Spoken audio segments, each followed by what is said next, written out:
When it comes to online business, you have to continually adjust your tactics and strategies to be able to continue to grow and scale your business. You have to make shifts and adjustments along the way. This can be kind of hard for people who get set in their ways, who like a particular pattern, who feel like they've set up something that's predictable and they just want to keep it going. I'm somewhat like that. But this year, I have managed to make one very intentional shift in my business strategy that has helped me grow because it has given me more focus. And in this video, I'm going to talk about what that shift is, why it has been so important to me, and how you can apply this same shift, this same adjustment into your business and watch it grow like never before. At least that's my hope for this video. I'm Lane. If you are new here, I love to help people start and grow. And if you're looking to start your own online business, I would love to give you something that would help you with that. If you go to lanesebring.com/super simple, you can pick up my free super simple guide to your first $500 online. These are the simple steps that I took to grow my business, to really start my business from the ground up and grow it to a six-figure, soon to be multiple six-figure business. Again, you can find this resource for free at lanesebring.com/super simple. So what is the adjustment that I made this year in my business? Well, I will tell you, at first I began to make this adjustment not realizing that it's what I was doing. It was just last week that I was at a retreat, a mastermind retreat with other fellow entrepreneurs who all have businesses in the church and ministry space, which I do over at Preaching Donkey. And we were collaborating and talking about our businesses, how to grow them. And we did something called a hot seat. Now, a hot seat is where each participant in the mastermind has an opportunity to have everyone else help them solve a particular problem. So in my case, the hot seat that I was in, I started identifying the types of challenges that I was having in my business. And there was something that somebody told me, and it was so illuminating to the problem that I was facing, and really the problem that I had already been solving but really hadn't identified yet in my business. And here was the aha moment, and here was the shift. And it came to me from a really helpful, insightful comment that was made to me by my good friend Kenny Jang over at Big Click Syndicate, which is a marketing agency, social media agency for churches and ministries and nonprofits. What he told me was groundbreaking for me. He said this. He said, you need to shift from being opportunistic to being strategic. From being opportunistic, right? Chasing every single opportunity. Is this gonna make me money? Is this gonna grow my business? Is this gonna be fun to do? Some people might call it shiny object syndrome, where all you're doing is just chasing the next fun, entertaining, interesting, shiny thing to do. That is opportunistic, or looking just at what the opportunity is, versus the shift to being strategic. Strategic is far more intentional, as you might imagine, by just the word strategic. Instead of looking at opportunity and indiscriminately taking whatever opportunity looks nice, you're being strategic and you're really looking at your business as a whole, and you're saying, what are the steps that I need to do over the next several weeks, several months, several years in order to achieve what I want with this business? So I had already began the process of being more strategic. I just didn't realize it. Now that I have this insight, I'm telling you, I have become so thrilled and enthralled with the idea of being strategic in my business. I want to give a couple of examples of what it looks like to be strategic versus what it looks like to be opportunistic, and how I have made this shift. Nearly 2 years ago, when I left my 9-to-5 job, I became very passionate about not starving to death. And so everything that I did was focused on what opportunities lied ahead of me. I would kind of refer to it sometimes as chasing dollars, which can sound crass, except that you have to realize that this was a necessity. When I left my job 2 years ago, I was making about $1,800 a month on the side in my business, in Preaching Donkey. $1,800 a month is not enough for me to sustain life for myself and my family. I have a family of 6, we have 4 kids, and I'm the sole breadwinner. Now, before you tell me that that was irresponsible, we did have a good plan. I had lots of money in savings. I had been working on the side for a long time. I had launched some courses. I saved all that money.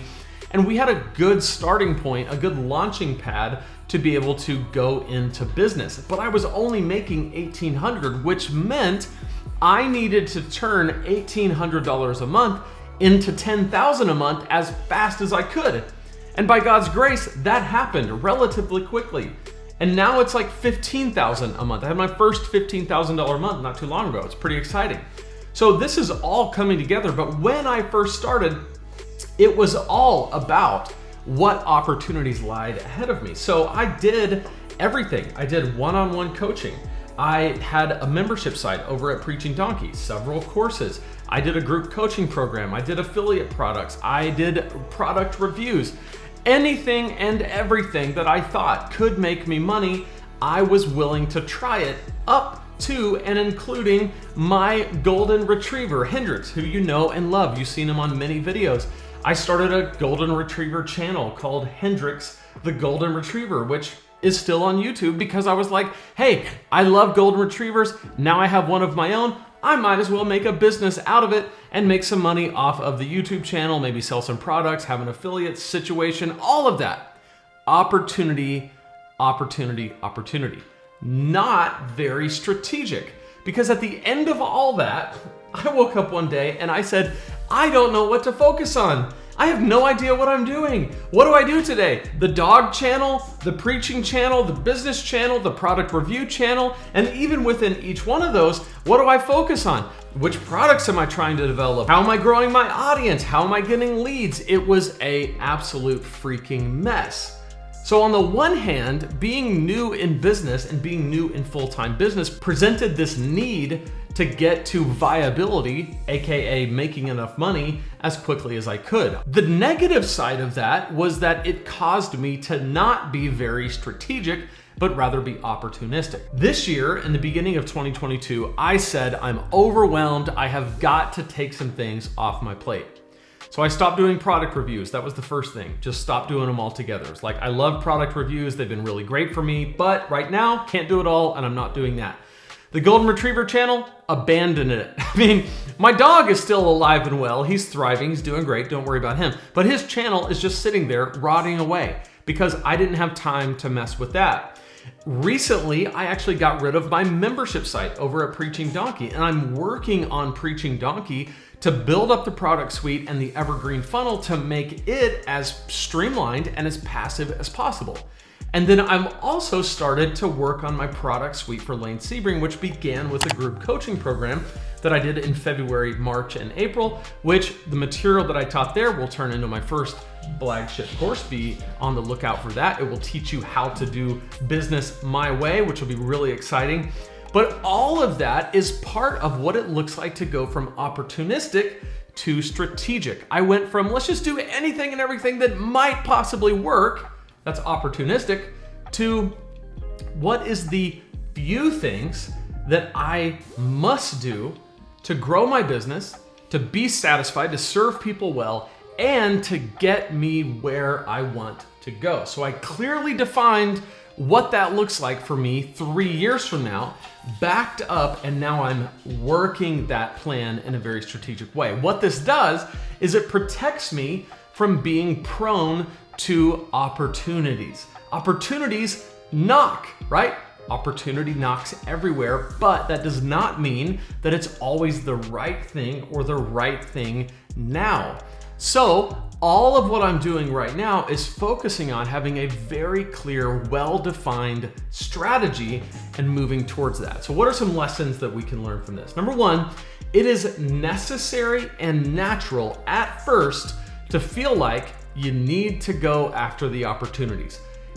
That's okay, especially if you did what I did, where you leave your job before you're really viable financially. You have to just take whatever clients you can get, you have to promote whatever affiliates you can promote, whatever that looks like for you. There's no shame in that, provided that you do it ethically and you really believe in what you're doing. But I did, and it was, so that's fine. But what the difference is you cannot stay there. So it might be necessary and natural at first, but eventually it becomes not necessary and it becomes somewhat unnatural and it works against your growth.